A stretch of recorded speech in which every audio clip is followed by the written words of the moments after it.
little sunshine that is coming. So just to introduce myself, my name is, as you said, Marie Bruno. I've joined a community, a religious community, the community of St. John in 1991. And the community of St. John started in the 1970s. So it's a rather young community, but that spread out in many countries, including the United States. And as I said to some of you, we have priories in Laredo, Texas. I know that many of you come from Texas, and so it's on the borderline with Mexico. And our novitiate for English-speaking brothers is in Peoria, which is not so far from Chicago. And we are, recently we've opened a priory in Orange, New Jersey. So we are in different places. Myself, I had the joy, and it was for me a great experience to spend a year in San Francisco on the campus, the Jesuit campus actually, of USF, which is the University of San Francisco. So it was really for me a great experience, which I enjoyed very much. And one thing that I experienced, and now I stop with my recollection of things like this, which is the hospitality of American people. My American friends over there were so hospitable, I was taken aback almost by their generosity. So I know that Katia is welcoming you with great joy. Yes. And great also efficiency. Yes. So what I will do, I don't have a lot of time, which is normal in your schedule, but so I will just tell you a little bit the history of the place, and then as the weather is better, we can see the different buildings and their history that is behind, and of course I'll be happy to answer any questions, either now or if we don't have time. You can always ask me questions during your stay about the history of the place. So do not hesitate. So you are, you know that geography and history, you are a historian, I understood. Maybe some others are. Geography and also from a military background, geography is very important. And we are at the junction of two rivers. La Douve, which is over there, which is rather large river for Normandy, and that goes that way. And then there is the Mer de Ray, which is this little river you cross when you go to Chef du Pont, for instance, or Sainte-Mère-Église. And so they join here. And it's very flat. See, we are at the level of the sea almost, which means that there are marshes. And if you would come in winter, you would see, we say that the marshes are white. It means that it's like a lake. And a lake that is around L'Isle Marie, and hence the name, L'Isle Marie, the island of Mary, you see. And so in the past, there was much more water, of course, than now. But even now, the marshes are flooded in the winter. Now, the Germans had artificially opening up the ditch, you know, the place where, it's not a ditch, but the place where it joins the sea. They had flooded with salted water, which is very bad for the grass, the marshes all around. And that's how the paratroopers, you see, when the paratroopers arrived in this place, it was the 82nd, you say, division, and the 101.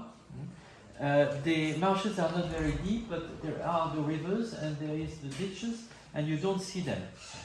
And so many, unfortunately, paratroopers died in the marshes. And here it's the island. And so this island was inhabited for a long, long time. It is reckoned that you're very welcome. It is our veterans shall Good morning, Mr. and Mrs. Clinton. Have you met? I imagine you on D-Day here.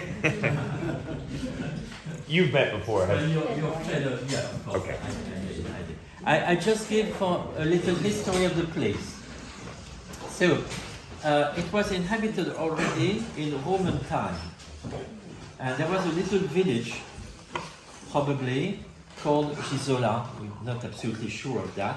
And why is that? Because there was a Roman road. The Romans were fantastic with roads. They were military people, the Romans. And this road crossed the river at a place where there is a gate, a place where it's not as deep, and probably that's the reason why. But we don't know much about that. Now, what we know better is when this chateau, you don't see anything from that period, but when it's really started as a castle, alongside the river. There are many others alongside the river because you had to defend this. It's it cuts almost like Le Cotentin too. Mm-hmm. So, and the name was given by the Vikings, the people from the north, coming from Norway, Sweden, and so forth, on their boats, on the Drakkar. And the name that was given would recall you something. It's Le Holm. Le Holm, like in Stockholm. See? And that's the old name of the place. See? So, my father did this, which shows you noble people usually have got coat of arms. And it's a habit that came from the Crusades, actually. And so you see there the different landlords of this place. Now, what is rather amusing is that in the 12th and 13th century, it already belonged to the Daigneau family. The Daigneau family, my mother was a Daigneau. So that's how the place. So, at the time, just after the French Revolution, it was sold. And it was bought by two brothers that went in exile during the French Revolution. And they came back. One was unmarried, the other one was married with Sophie Daigneau, they had no children, so they gave the place to their nephew, Guillaume Paul. You have the painting in the drawing room, we may see it in a little while, and the other part of her fortune she gave to the sisters that she founded in Pont-l'Abbé for old people and people that were mentally sick. So it's now a big hospital, and there are still some sisters, but it was founded by Sophie Daigneau, Sophie Doriou, what his husband, thanks to his husband, was her name. So I'm not going to go too much into history, but just to tell you the importance of the place, two things. One is a big medieval battle at the time of the 100-year war, which was in 1366. 500 English men were in the castle, you see the place. And they were fighting with French on one side, Guillaume du Merle on one side, and the Navarrese people from northern Spain that had possessions in this area that were on the side of Pont-l'Abbé. And they had the place under siege for many months. And the old chronicle says that they were, in old French, they were si d'estrain de vivre. They had nothing to eat, so they were starving. So they decided to negotiate. But unfortunately for them, they negotiate with the Navarrais who were over there at Pont-l'Abbé. And they said, yeah, you can go away with your weapons, it's no problem. But when the Frenchman, with Guillaume du Merle, that was in fact the commander-in-chief, saw that, the old chronicle says, ils leur coururent sus et les découpèrent tous. So they run behind them and kill them all. And the old medieval, so it's medieval, old medieval chronicle says, and if this had been done more times in the past, the wars would not have stayed as long as they did. So that's a medieval chronicle. So anyway, it shows the importance of the place at the time of the Middle Ages. Now, after that, the important place, and we're going to see the buildings, is the Maréchal de Bellefonds.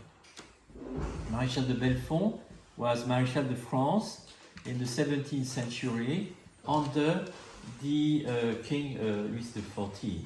And he was Louis XIV had a reign, believe it or not, that was 2 years longer than what Queen Elizabeth has just had in Britain.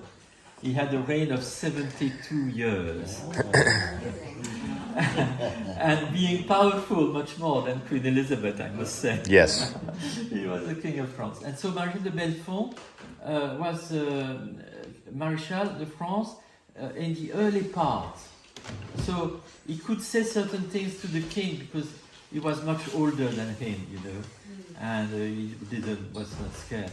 So especially he would do some reproach about the way Louis XIV conducted himself at the court. You know, Louis XIV had many women that he loved and was not very faithful with his wife. So anyway, Marshal de Bellefonds sometimes was very straightforward with him. And so the king would say, well, my dear Marshal, go back in your lands of Normandy. See you at the court in several months, several years. In exile, in other words.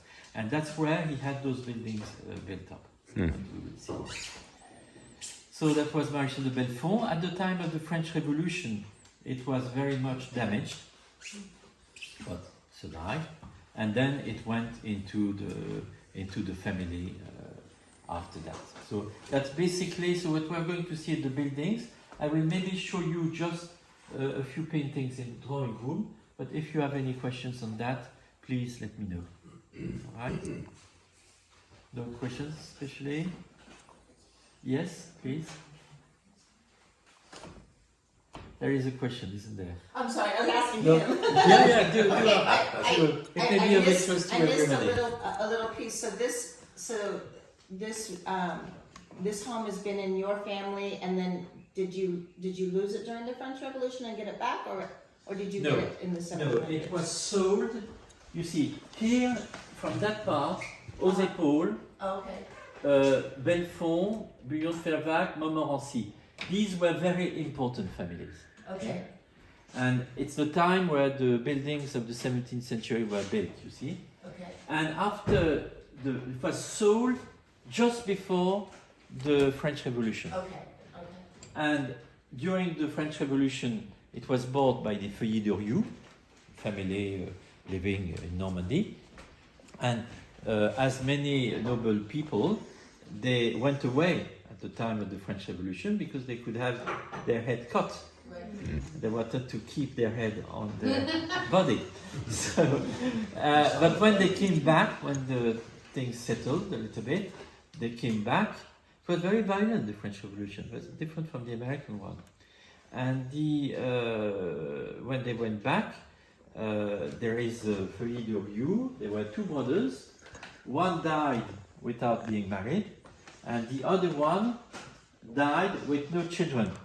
And he gave his fortune to Sophie d'Oriou, who he had married, to his wife, in other words. And Sophie d'Oriou, had no children, and so she gave the property to Guillaume Paul. We are going to see his painting. And Guillaume Paul is my great-great-grandfather. So that's how it came back into the family. And Sophia developed her picture. Is that her picture hanging over there? I'm going to show you, and we see the buildings to stay in tune with your. That's all right. We are all right. You got Mr. Clinton. Yes. If you're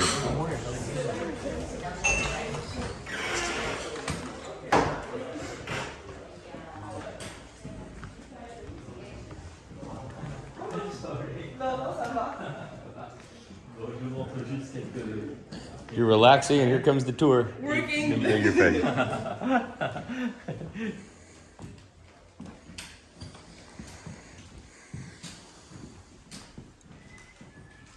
It's all right. Sit right here, Mr. Clinton. Yeah. I just show you 2 or 3 paintings that are related to L'Isle Marie. I don't want to make it too long. That's very interesting. Thank you so much. Like this, you know a little bit better the place in Our- which you are. Our history in America is so young, Yeah. so recent, that it's so interesting. It's a place that's, many, many times older than our country even. So You know, Jeff, in the States, in California, when I was there, I joined to a medieval fair. Oh, yes. Yes. So here is my great-great-grandfather, Guillaume Paul, you see. He was very tall, as you can see. And he made the road. He made the road not himself, but he gave the money to make the road. And because when he was married, they had to come on a boat.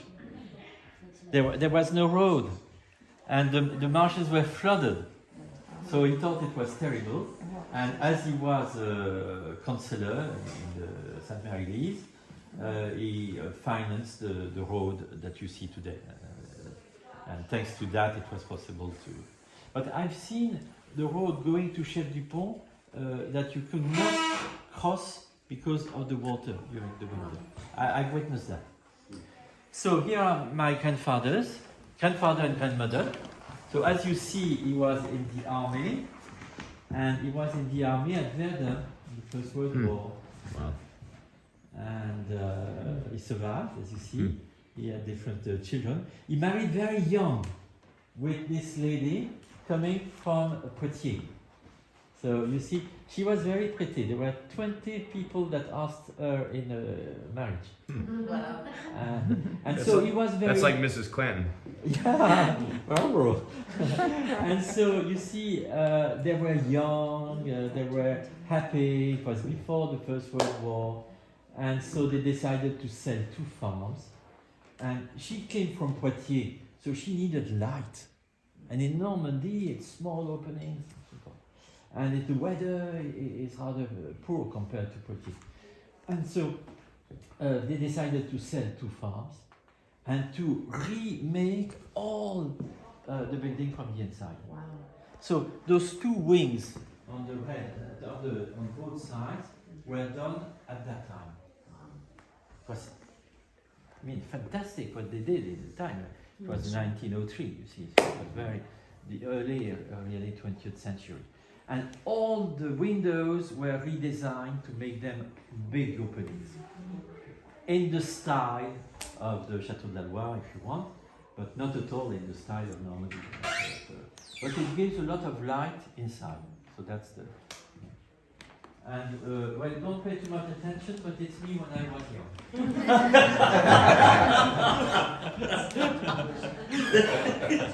So you can see like this, like I'm going down the drain. Huh?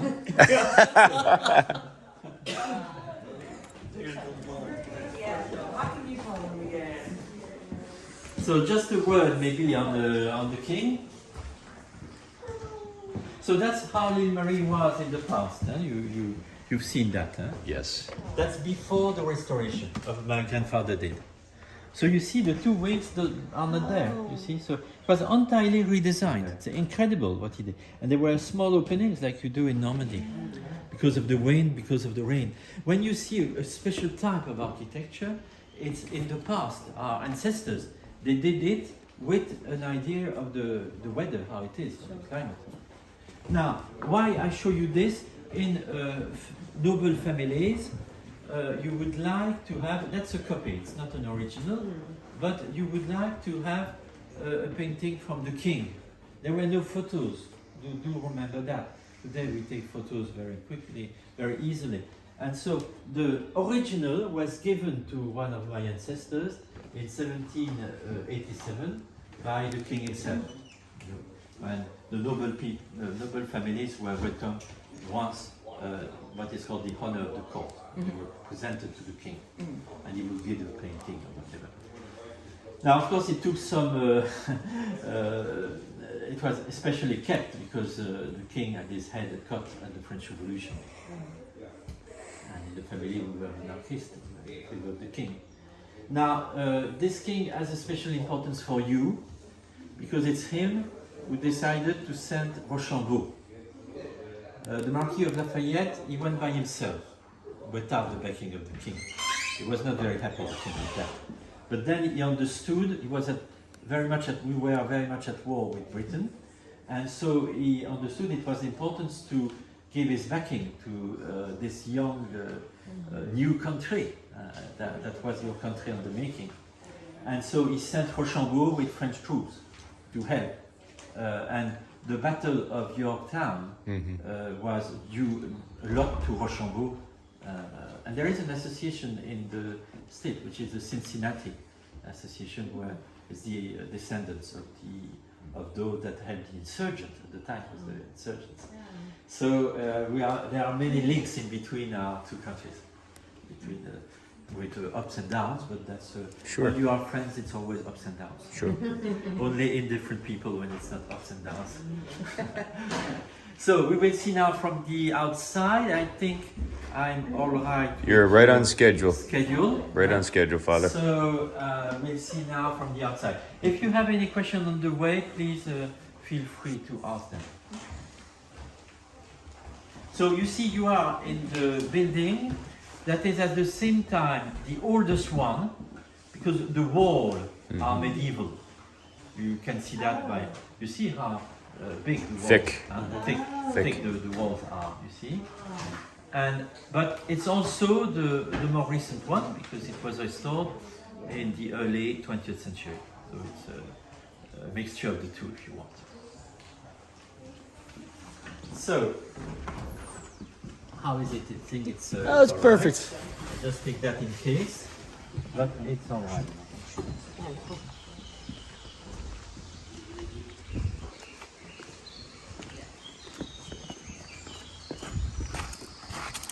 Hello. It's all right. Can you hear me well? You must understand also, and it's of so important for your association, that what were noble people? Noble people at first were military people, and there was no conscription. And so those military people, they were exempted from some taxation, because they would get what was called the taxation of the blood, which is their life. Even in the time of Louis XIV, after the war, and there were many wars at the time of Louis XIV, they would have, they would come back with one leg missing and so forth. So that's hard. And then it was hereditary, and you would be there to fight if need be. That's you see the basis of noble people, this one, the coat of arms, things like this. So what you must imagine in the 17th century, which is the most important time for this place, just imagine a big court of arms, almost no trees, with just a few trees for ornamentation, you see. And one I saw actually, that it was given the first horse chestnut tree that was given by the king of Louis XIV at his court, but the first one to be imported in this country. Around it, you have walls. That walls are more decorative than anything else. It was made in the 17th century. Before, there was a fortification all around. But this one is more from the 17th century, and in the shape of a star. And it was destroyed by my grandfather, my great-great-grandfather, Guillaume Paul, to make the road. You need a stone to be able to have something solid. Two little houses, very nice one. One has disappeared, one is still there, typically 17th century, with l'œil de bœuf. If we have time, we'll see, but I don't think. We'll see first the real, that's like the old castle, if you want, and you have le chateau per se, which is there. When you take the Grande Avenue, the avenue that leads from the road to this place, you take usually the little one, but there is a greater one which is just there. It leads directly to the buildings we are going to see, which is very pure in style, much more than this building. You see, all this is terribly 19th century, the decoration and so forth. Now we are going to see this building, which is very pure, and it's probably there that in the old days they would live. See, with the family, which is probably Osepol, and one of the Osepol is buried in Sainte Marie du Mont. If you go inside the church, there is a statue of Henri Robert Osepol, Seigneur de l'Isle Marie, Lord of l'Isle Marie. So we're going to see this thing. On the way, if you have any questions. So- I speak loud enough, it's all right? Wonderful, wonderful, Okay. Father Bruno. So the main road initially Yes, was the here, main avenue straight goes there. straight I there. see. Okay. Straight there. Yeah. Now, this is for you, Jack. I know you do what you can, you see, but he has to have the place there well perfect for the host and so forth, and so he has not the time to have Yeah. all the allays Sure. as I knew them when I was young. It's like this. I understand that. Gosh, this is so beautiful back here. Yes. So now he has found a system of co-working. Sure. Helps him better to keep the place. You see. That's the change of the weather. You see, we never had sun in the house here. So this building, it is very, very nice. It's very pure. It's in granite. It's not the same stone, you see. Sure. Ah,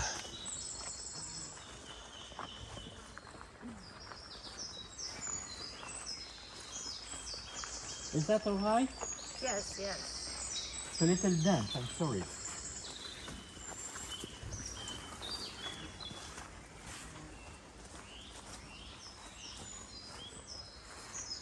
Is that all right? Maybe to give some space gosh, this to is beautiful. those that are there. And so, well, here it's wooden, unfortunately, but so anyway, that is in granite. Yeah, coming. You see, it's not the same stone at all. Huh? It gives you a little flavor of the place, how it was. So it's probably late 16, early 17, probably that time. Difficult to say. Maybe 16. Is that all right? Watch out for that. We got your chair Yeah. back here. Wonderful. Wonderful. So you see this very nice building, very pure in style, with the arcades. Look the little window, which is a circle, and you had what we call in French a colombier. I don't know what's the English for it. Pigeon. It's for pigeons, you know. Oh. Yeah, and it was a privilege for noble people. They only could have a pigeonnier. And it is said that the bigger it is, it shows the importance of the place, of the family that owns the place. That's a round. Yeah, this one is very big. This one is very big. There was a roof, of course.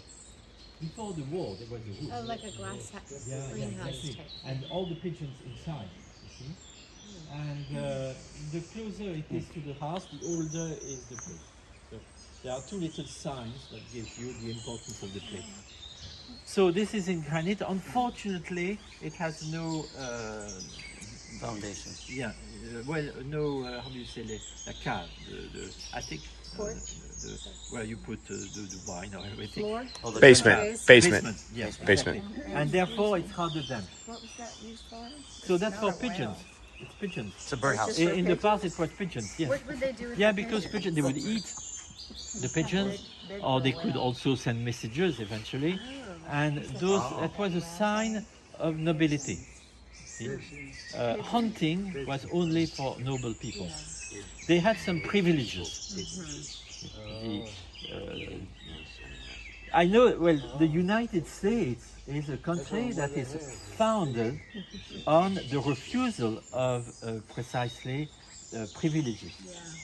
We all stand, as you know, in the Declaration of Independence and Jefferson, the ideas of the American Revolution.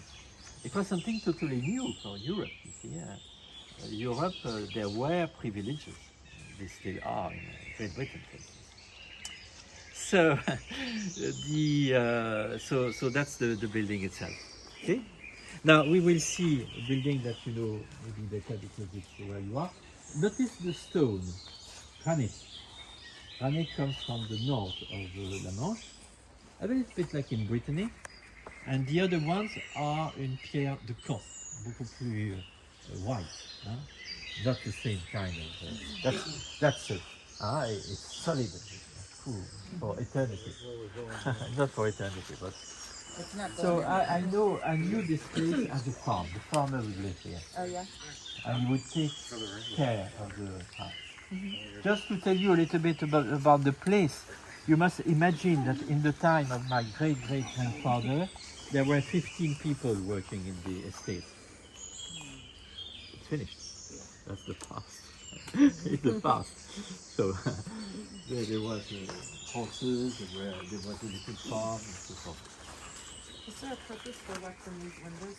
Sorry? The little purple thing, Yeah. is that No, like a vent no. of some sort? Okay, no purpose. Yeah, it was made just to have some Ventilation. It was the kitchen that was there. No. That was there at the time of the. No, not yet.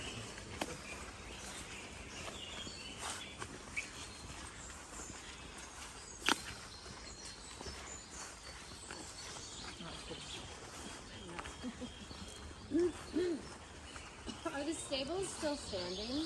Sorry? The horse stables? Do they have? Yes, of course, there were, because it was the way my mother, when she went to Mass, went with how do you say, a carriage? A carriage, you see, and at a given time, say, allez, petite, levez vos jambes, because there was the water.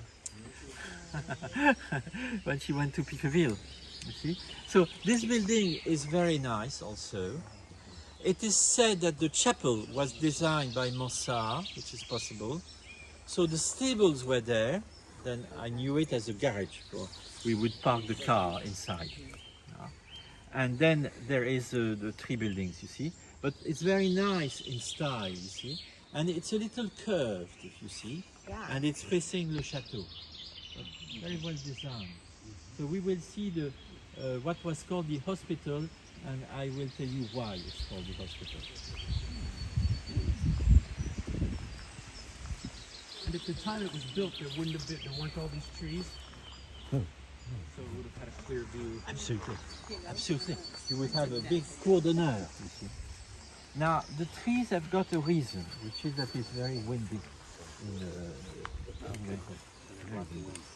You see all the bushes you see, they were planted by a great aunt to take away the wind, to protect from the wind.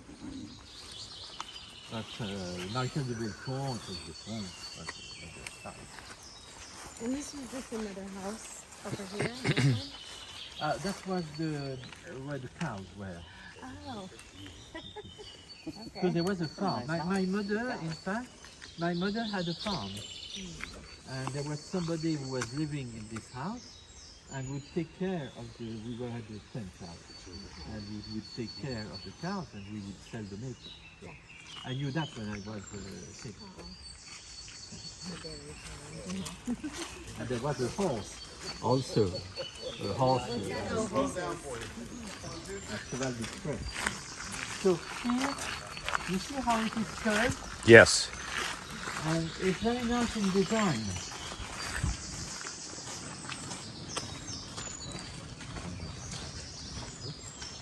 Yes. You're okay. Too long. You're perfect. So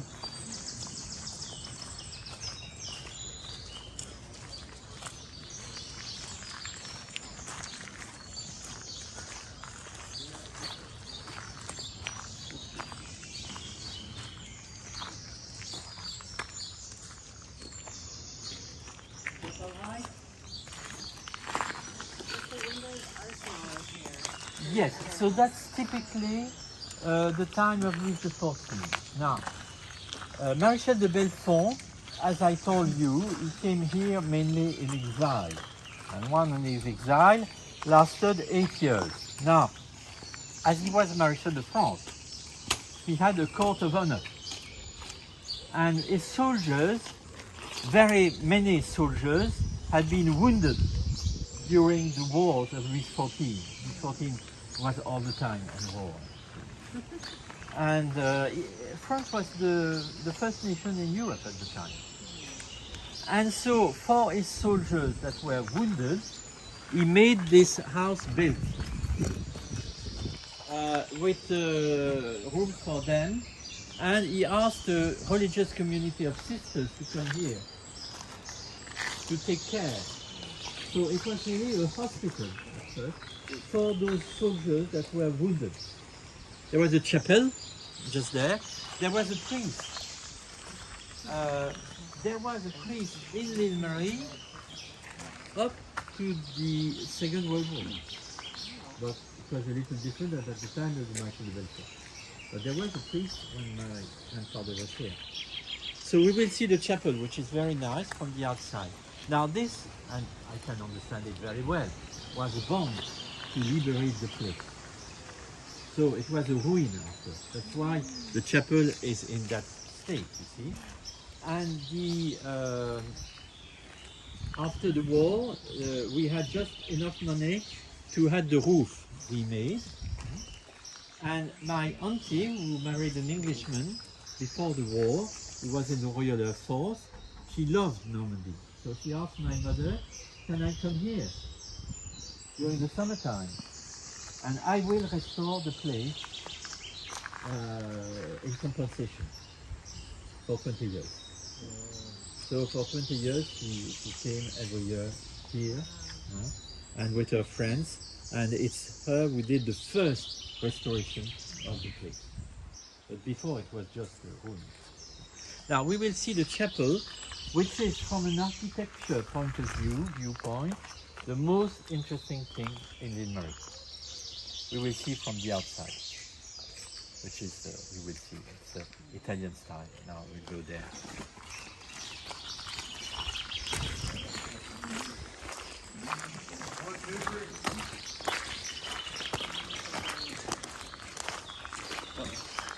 These roses. Wow.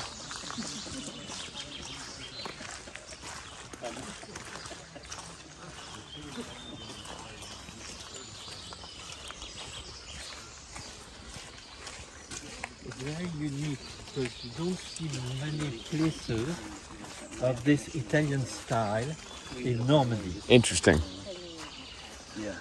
That's the facade is what is said to be under the design of Mansart, who is a very famous, who was involved in Versailles.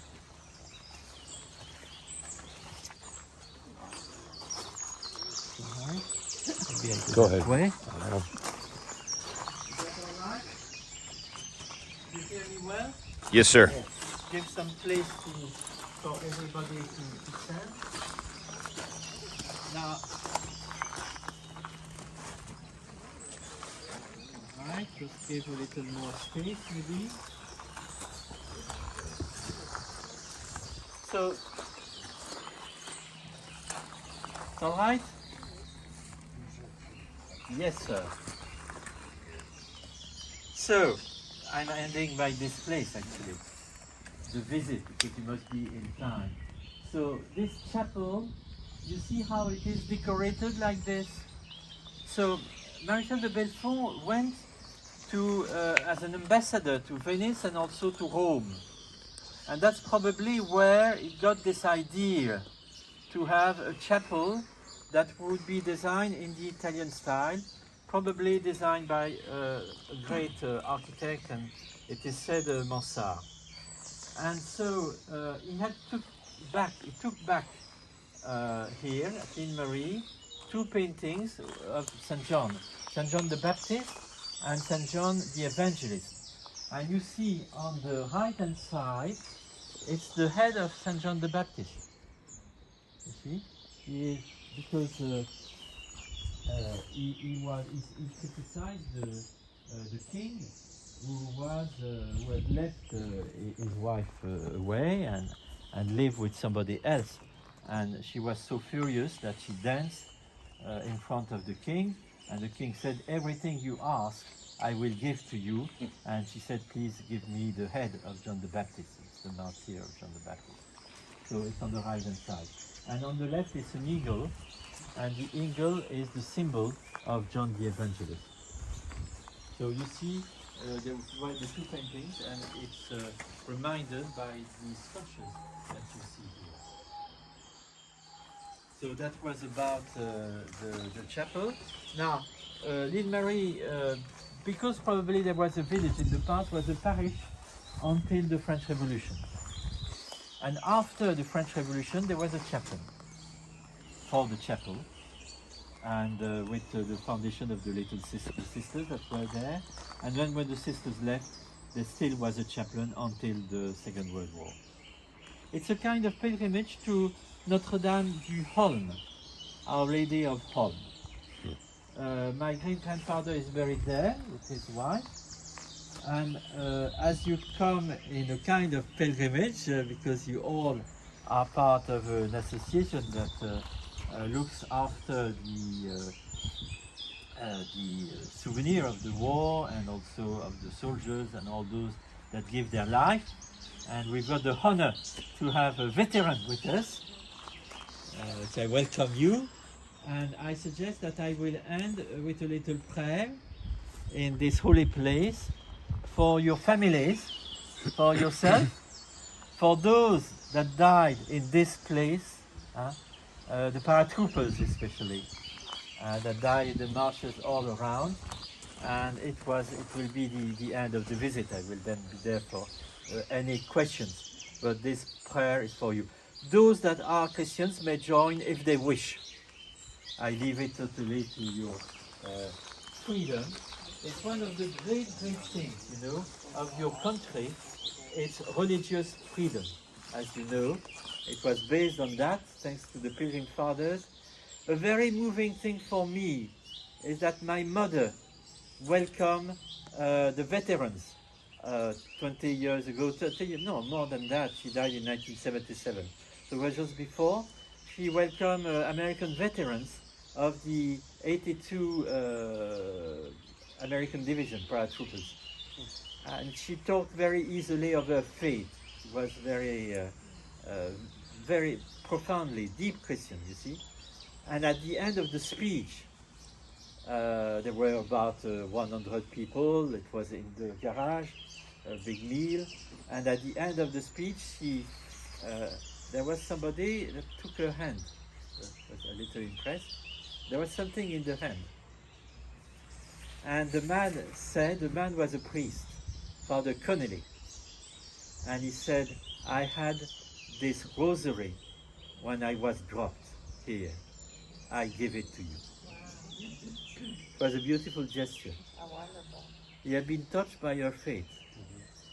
And it was a beautiful gesture from him that he did. Because this rosary meant, of course, a lot. So we will pray for all this and your country. In your country, you are never afraid of believing God. And you have something to give to us, maybe to protect us also, one way or the other, in this difficult time where war has come back with the dangers of today. So we pray also for your colors, blue and yellow. In the name of the Father and the Son and the Holy Spirit. Our Father who art in heaven, hallowed be thy name. Thy kingdom come, thy will be done, on earth as it is in heaven. Give us this day our daily bread, and forgive us our trespasses, as we forgive those who trespass against us. Lead us not in temptation, but deliver us from evil. Amen. Hail Mary, full of grace, the Lord is with thee. Blessed art thou amongst women, and blessed is the fruit of thy womb, Jesus. Holy Mary, Mother of God, pray for us sinners, now and at the hour of our death. Amen. And we'll have just 1 minute of silence prayer, so that everybody can join irrespective of his religious belief.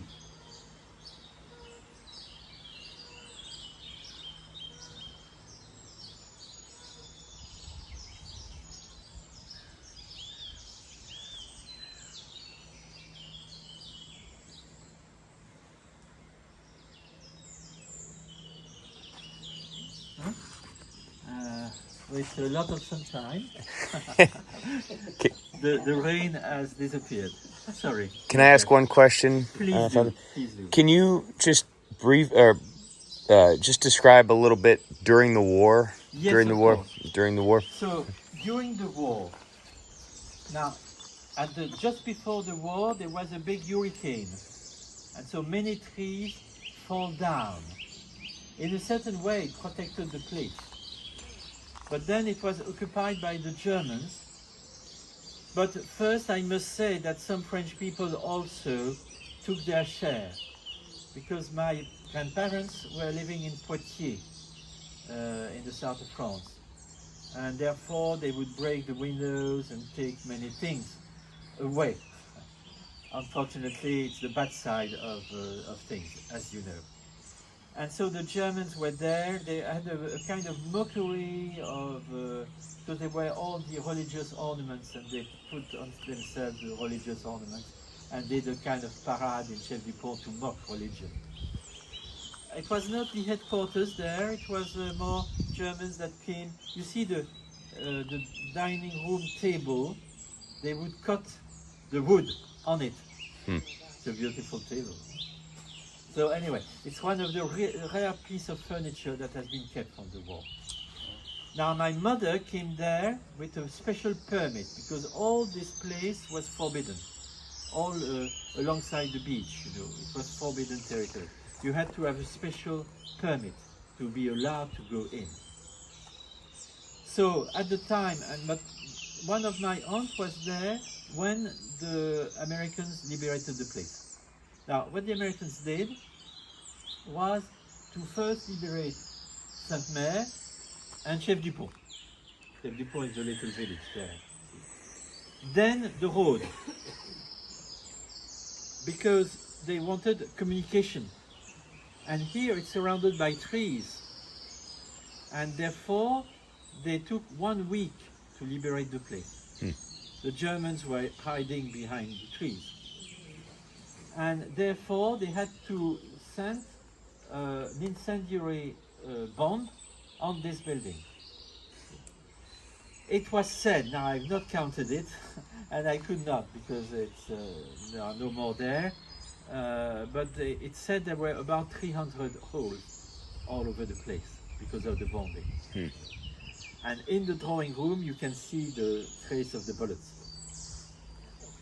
The bullets are no more there. You are safe. But yeah, that's the way it went. And that's why in Normandy, we are very grateful to the Americans. You may see, and you can witness that, all the American flags that are around in private houses.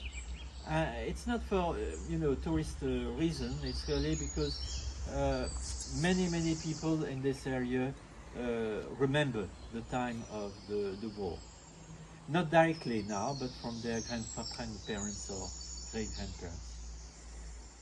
And so we are very grateful to that. And as you may know, on D-Day, there were some French people. There were the Kiefer division, who were elite divisions that were trained in England and that joined General de Gaulle in England in 1940. And they had the privilege to be on the D-Day debarkment in the English side, on the sword, I think it is. And the last one died now, but it was really something that there were some French people too. And there was also, it must be said, because it's true, and it helped a lot on the debarkment, the French resistance. Quite many people, especially in Normandy, were part of the resistance, so they would destroy the means of communication and so forth. The BBC had a famous message, coded message, les sanglots longs des violons de l'automne bercent mon cœur, des langueurs monotones. It meant that it was D-Day. And so they all knew it, they knew what had to do, and they helped as they could, and some died. Also. So Thank you. that's history, but history has no other purpose that make us, of course, proud of what happened. Know that there were other bad sides also, as always in a war. There is not only heroism. We must know that. We must be straightforward, but also take an encouragement of hope for the future. And for the young generation that have not known the war. And so that they can also keep the treasures that we have in our societies and what came through the Declaration of Independence for your country.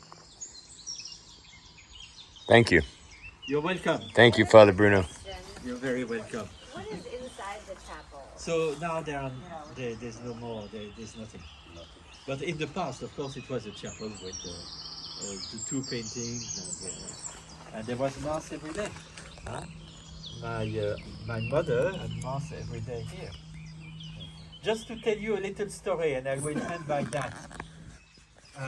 My grandfather, one of his brothers, was 5 years of age. And at lunchtime, nobody could find him. So they looked everywhere. They were a little anxious because the river is not far. And one had the idea to go in the chapel. He was on his knees praying. 5 years of age. Now, because of tuberculosis, I leave to your judgment, but that's why I am in favor of vaccination. My grandfather lost in the same year his 4 brothers and sisters and his mother of tuberculosis. And 20 years later, he lost his only son. We don't remember that. Tuberculosis was a terrible illness.